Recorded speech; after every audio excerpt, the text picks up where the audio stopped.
As a member of society, it is nearly impossible to escape the mass amounts of advertising that we are subject to daily. As we turn on the TV, drive down the street, walk in the mall, we pass thousands of ads whether we are conscious of it or not. As our lives get busier, we learn to void out the insignificant. As a result of this, advertisers use a technique called behavioral advertising, or target advertising.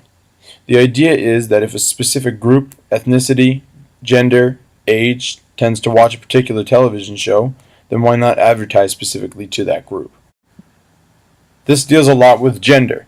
Based on the social customs of our society, the desires and needs rely heavily on gender. The easier it gets for marketers to target our wants or needs, the more control they have over our purchases and even our values. Target advertising is a main factor which is causing young men and women of our society to live according to the images they see every day. These images promote strict gender stereotypes, sex, negative self-image among society, and the demotion of individuality. At a young age, males and females are exposed to the advertisements society has deemed appropriate for girls and boys.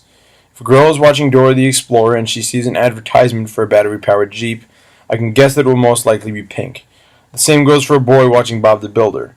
That Jeep will most likely be blue. Although this seems like a small detail, from a young age, kids are taught to see things in accordance to gender.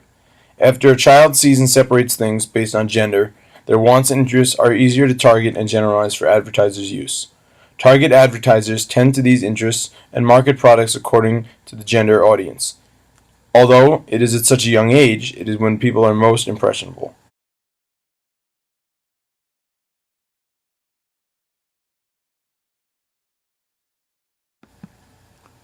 During teen years, people might not be as easily attracted to the advertisements, but their reaction or comprehension is usually all subconscious.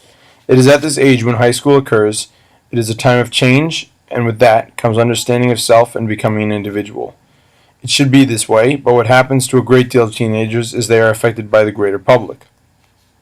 The need to fit in is more important is an important thing to most teens, and the way they do so is they make decisions based on what other people are doing.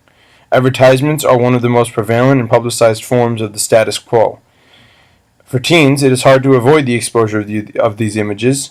Using the internet, every purchase, every website you go on, every song you buy is information used to target their type.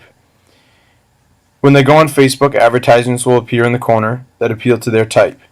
The same goes for television shows and magazines. It is hard to avoid the publicity of these images and the messages they portray. A popular feminist, Jean Kilbourne, said in her work The More You Subtract, the More You Add, girls are extremely desirable to advertisements because they are new consumers, are beginning to have significant disposable income, and are developing brand loyalty that might last a lifetime. Teenage girls spend over $4 billion annually on cosmetics alone. The reason target advertisers spend so much money on them is because they know they will buy it. During this time in their life, they aren't really sure what they want, so they look to everyone else to see what they're doing. A typical magazine that appeals to female teens and young adults is Vogue. In magazines like this, it is common for advertisements to be for hair products, clothing, and other feminine products. This is an example of an audience whose wants and interests are predictable. Target advertisers tend to female taste and make it appealing to them. As a high school girl is discovering herself and trying to fit in with the norm, sexy advertisements published in magazines like Vogue appeal to her, but at the same time deteriorates her confidence and positive self-image. One advertisement in particular is an ad by Dolce & Gabbana, a European clothing company. The ad features four men with chiseled bodies, far from the typical male, all surrounding a woman. One of the males is on top of her, holding her down. You could see, based on her body's position, that she is trying to resist. This is obviously a very sexual image promoting male dominance. Ads that eroticize rape and sexualize women contribute to a society that has less trouble digesting violence against women. Ads that objectify women encourage men to think of women as an equal and inferior. This statement speaks perfectly about advertisements like these. The image of woman as a whole is being degraded and objectified. Besides the horrible message that it gives, what it does is demotes the common female's image of herself and creates unrealistically high standards. When she looks at this advertisement, she will measure herself accordingly. On the cover of so many magazines are images of skinny and sexy models and celebrities.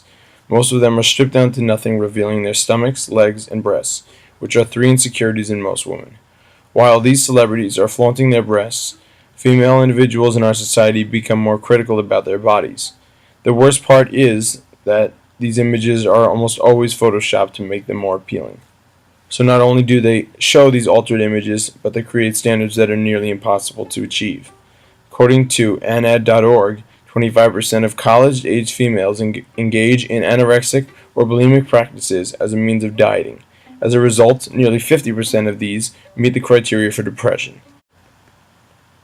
It's images like these that make them overanalyze their self-image and push them to such extremes.